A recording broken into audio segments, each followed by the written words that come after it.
তোমালোকে কেইটামান ধাৰণা আকৌ ল'ব লাগিব এই ধাৰণা কেইটা হৈছে প্ৰথমতে তোমালোকে পদৰ বিষয়ে জানিব লাগিব টাৰ্ম পদৰ বিষয়ে জানিব লাগিব যাৰ ইংৰাজী নাম হৈছে টাৰ্ম ৰাশিৰ বিষয়ে জানিব লাগিব এক্সপ্ৰেছন ৰাশিৰ বিষয়ে জানিব লাগিব এক্সপ্ৰেছন পদ আৰু ৰাশিৰ বিষয়ে প্ৰথমতে জানিব লাগিব তাৰ পিছত পদৰ ঘাতৰ বিষয়ে জানিব লাগিব ঘাত বা মাত্ৰাৰ বিষয়ে আৰু তাৰ পিছত ৰাশিৰ ঘাত বা মাত্ৰা জানিব লাগিব এইখিনি তোমালোকে আগতে বুজি লোৱা এইখিনি বুজি নাপালে একো কৰিব নোৱাৰিবা পদ পদ মানে হৈছে চলক আৰু ধ্ৰুৱক বিলাক মিক্স কৰি থোৱা কিহেৰে পূৰণ আৰু হৰণেৰে পদ মানে হৈছে চলক আৰু ধ্ৰুৱক বিলাক যদি পূৰণ নাইবা হৰণেৰে মিক্স হৈ থাকে তেতিয়া এইবিলাক কি বুলি কোৱা হ'ব পদ বুলি কোৱা হ'ব যোগ বিয়োগেৰে নহয় কিন্তু পূৰণ আৰু হৰণেৰে যেনে উদাহৰণস্বৰূপে এটা পদ কৈছো মই 3x² y ইয়াতে আটাইবিলাকে কি হৈ আছে পূৰণ হৈ আছে নাইবা আৰু এটা পদ কৈছো মই -9x² z এই ক্ষেত্ৰতো এইটো পদ কিন্তু ইয়াতে যদিও মাইনাস চিন আছে কিন্তু কাৰো পৰা মাইনাস হোৱা নাই নহয় বেলেগৰ পৰা কাৰো মাইনাস হোৱা নাই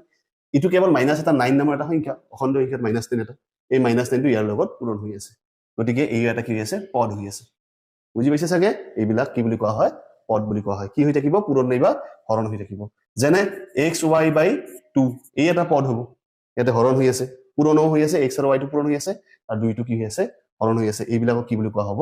পদ বুলি কোৱা হ'ব বুজি পাইছা চলক আৰু ধ্ৰুৱক বুলি কোৱাটো জানাই তোমালোকে এইবিলাকক চলক বুলি কোৱা হয় x y z বিলাকক চলক বুলি কোৱা হয় আৰু নাম্বাৰ বিলাকক ধ্ৰুৱক বুলি কোৱা হয় বুজিছে এতিয়া ৰাশি এই পদবিলাক যদি যোগ বা বিয়োগেৰে যদি সংযুক্ত হৈ থাকে এটা বা ততোধিক পদ এটা পদকো এটা ৰাশি বুলি কোৱা হয় বাৰু কিন্তু তাতকৈ বেছি পদবিলাককো ৰাশি বুলি কোৱা হয় কি বুলি কোৱা হ'ব ৰাশি কেনেকুৱা হ'ব এটা উদাহৰণ চোৱা 3x² -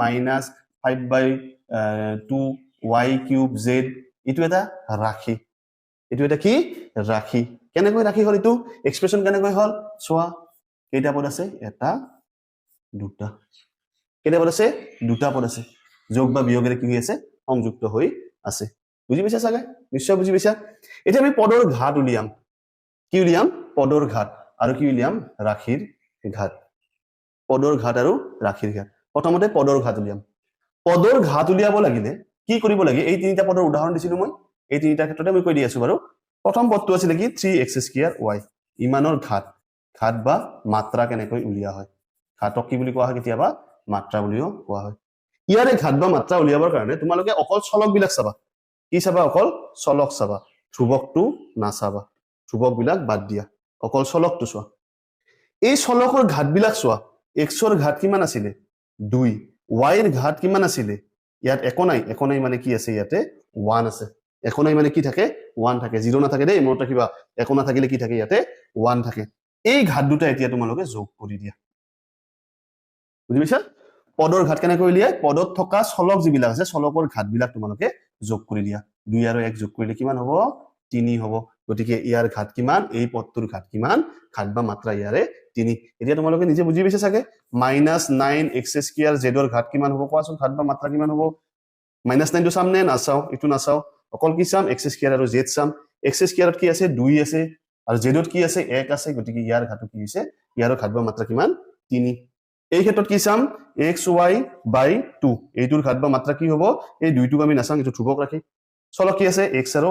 y x ৰ ঘাত কিমান আছে 1 একো নাই মানে 1 আৰু y ৰ ঘাত কিমান আছে 1 কিমান হ'ল টোটাল ঘাত 2 হৈ গ'ল বুজি পাইছা চলকৰ পদৰ ঘাত কেনেকৈ উলিয়াব লাগে বুজি পাইছা পদৰ ঘাত এনেকৈ উলিয়াব লাগে পদত থকা যিবিলাক চলক আছে চলক বিলাকৰ ঘাত বিলাক যোগ কৰি দিব লাগে নিশ্চয় বুজি পাইছা এইটো ক্লিয়াৰ হলে এতিয়া এইবাৰ ৰাশিৰ ঘাত আমি উলিয়াব পাৰিম এইটো জানিব লাগিব ৰাশিৰ ঘাত জানাৰ আগতে আমি পদৰ ঘাত জানিবই লাগিব মাছবি এতিয়া ৰাশিৰ ঘাত উলিয়াম এই ৰাশিটোৰ উদাহৰণ লওঁ এই ৰাশিটো কি আছে 3x² - 5/2y³ z ইমানৰ ঘাত বা মাত্ৰা কিমান ইমানৰ ঘাত বা মাত্ৰা কিমান ইয়াৰ ঘাত বা মাত্ৰা উলিয়াবৰ কাৰণে তোমালোকে প্ৰথমতে পদ ইয়াতে কেইটা আছে লক্ষ্য কৰা পদ কেইটা আছে দুটা আছে পদ কেইটা আছে দুটা আছে প্ৰত্যেকটা পদৰে তোমালোকে ঘাত উলিয়াই লোৱা পদৰ ঘাত কেনেকৈ উলিয়াই পদত থকা চলক বিলাকৰ ঘাত বিলাক যোগ কৰি মানে ইয়াৰে ঘাত কিমান হ'ব তোমালোকে ইয়াতে চলক কেইটা আছে এটাই আছে কিমান ঘাত আছে 2 ইয়াৰ ঘাত কিমান হ'ল 2 ইয়াৰে ঘাত কিমান হ'ব ইয়াত চলক কেইটা আছে দুটা আছে y আৰু z আছে y ৰ ঘাত 3 z ৰ ঘাত 1 গতিকে 3 1 ইয়াৰ ঘাত হৈছে 4 বুজিছে ৰাশিৰ ঘাত উলিয়াব লাগে তোমালোকে আৰু বেলেগ একো কৰিব নালাগে এতিয়া কেৱল চাব লাগে এতিয়া যোগ কৰিব নি যোগ কৰি নিদিবা কিন্তু পদবিলাকৰ ঘাটবিলাক উলিয়াতেহে যোগ কৰিব লাগে বাকি যেতিয়া ৰাখিৰ ঘাট উলিয়াম তেতিয়া এইবাৰ চাব লাগিব যে ইয়াত যেটো এনসাৰ পাইছো এটাত পাইছো 2 এটাত পাইছো 4 বুজিছে 2 পাইছো আৰু 4 পাইছো সবতকৈ ডাঙৰ কোনটো আটাইতকৈ ডাঙৰ কোনটো 4 গতিকে সেই ডাঙৰটোই হৈছে ৰাখিটোৰ ঘাট বুজিছে আৰু এটা উদাহৰণ দি আছো x² - 3x + 5 ইমানৰ ঘাট কিমান ইমানৰ ঘাট কিমান ইয়াতে পদ কেইটা আছে চোৱা লক্ষ্য কৰা এটা দুটা তিনিটা ইয়াত পদ কেইটা আছে তিনিটা ইয়াৰে ঘাট কিমান 2 এটাই চলক আছে গতিকে চলকটোৰ ঘাট আছে 2 ইয়াৰে ঘাট কিমান ঘাট বা মাত্ৰা 1 ইয়াতে চলক নাই চলক নহলে ঘাট কি হয় 0 হয় মনত ৰাখিবা চলক যদি নাথাকে তাৰ ঘাট কিবা ঘাট বা মাত্ৰা কিমান বুলি ভাবি আমি 0 বুলি ভাবিম এতিয়া চোৱাচোন এই ৰাখিটোৰ ঘাট কি হ'ব ৰাখিৰ ঘাট কৰাতে কেতিয়াও যোগ কৰিব নালাগে মনত ৰাখিবা যেতিয়া ৰাখিৰ ঘাট উলিয়াব যাম পদৰ ঘাট উলিয়াতে আমি গম পাইছো কেনেকৈ পদৰ ঘাটটো উলিয়ায় পদৰ ঘাট উলিয়াতে আমি যোগ কৰি উলিয়াব লাগিব কিন্তু ৰাখিৰ ঘাট উলিয়াৰ সময়ত আমি যেতিয়া ৰাখিৰ ঘাটটো উলিয়াম তেতিয়া কি চাব লাগিব এই তিনিটাৰ ভিতৰত কোনটো ডাঙৰ 2 গতিকে এই ৰাখিটোৰ ঘাট হৈছে 2 5 নম্বৰ কোৱেশ্চনটোত কি দিয়া আছে তলৰ ৰৈখিক দ্বিঘাত আৰু ত্ৰিঘাত বহুপদবোৰ শ্ৰেণী বিভাজন কৰা কোনবিলাকক ৰৈখিক কয় কোনবিলাকক দ্বিঘাত কয় কোনবিলাকক ত্ৰিঘাত কয় গতিকে তোমালোকে এইটো জানিব লাগিল এইটো ধাৰণা ল'ব লাগিল ৰৈখিক কোনবিলাক হয় দ্বিঘাত কোনবিলাক হয় ত্ৰিঘাত কোনবিলাক হয় একদম ইজি তোমালোকে মাত্ৰা উলিয়াবলৈ শিকিলা মাত্ৰা বা ঘাট উলিয়াবলৈ শিকিলা যাৰ মাত্ৰা 1 মাত্ৰা যদি 1 হয় তেতিয়া তাক কোৱা হয় ৰৈখিক বুলি কোনো এটা ৰাখিৰ যদি মাত্ৰা 1 হৈছে তেনে হলে তাক কি কোৱা হয় ৰৈখিক বুলি কোৱা হয় মাত্ৰা 2 হলে দ্বিঘাত বুজিয়ে বেছি ঘাট 2 আৰু মাত্ৰা 3 হলে ত্ৰিঘাত ত্ৰি মানে 3 আৰু ঘাট ঘাটত 3 থাকিব ৰৈখিকটো কেৱল এক ঘাট বুলি নকয় আৰু এক ঘাট বুলি নকয় কি বুলি কোৱা হয় ৰৈখিক বুলি কোৱা হয় এইটো মনত ৰাখিবা ৰৈখিকটো কি বুলি কোৱা হয় এক ঘাট বুলি নকয় ৰৈখিক বুলি কোৱা হয় মাত্ৰা যদি 1 হয় ৰৈখিক হ'ব মাত্ৰা 2 হলে কি হ'ব দ্বিঘাত হ'ব মাত্ৰা 3 হলে কি হ'ব ত্ৰিঘাত হ'ব গতিকে আলটিমেটলি এইটোৰ ক্ষেত্ৰত আমি মাত্ৰা উলিয়াব লাগিব বুজিছে ক্লিয়াৰ এতিয়া আমি 5 নম্বৰ কোৱেশ্চনটো কৰো 5 নম্বৰ কোৱেশ্চনত কি আছে চোৱা 1 নম্বৰত কি দিয়া আছে চোৱা 1 নম্বৰত দিয়া আছে x² + x ইয়াৰ মাত্ৰা উলিয়াব লাগিব ইয়াৰ মাত্ৰা উলিয়াবলৈ পদ কেইটা আছে চোৱা দুটা পদ আছে প্ৰথম পদটোৰ মাত্ৰা 2 দ্বিতীয় পদটোৰ মাত্ৰা 1 গতিকে ডাঙৰ মাত্ৰা হৈছে 2 ইয়াৰ মাত্ৰা যেহেতু 2 গতিকে ইয়াক কি বুলি কম আমি দ্বিঘাত বুলি কম পাইছা বুজি 2 নম্বৰ কোৱেশ্চনটো চোৱা 2 নম্বৰ কোৱেশ্চনটো x - x³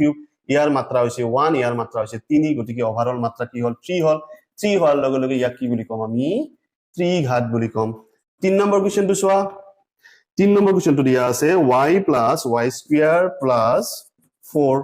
ইয়াৰ মাত্ৰা হৈছে 1 ইয়াৰ মাত্ৰা হৈছে 2 ইয়াৰ মাত্ৰা হৈছে 0 গতিকে ডাঙৰ মাত্ৰা কোন 2 ডাঙৰ মাত্ৰা হৈছে 2 গতিকে ইয়াক কি বুলি কম আমি দ্বিঘাত বুজিছে 4 নম্বৰ কোৱেশ্চনটো চোৱা 4 নম্বৰ কোৱেশ্চন কি আছে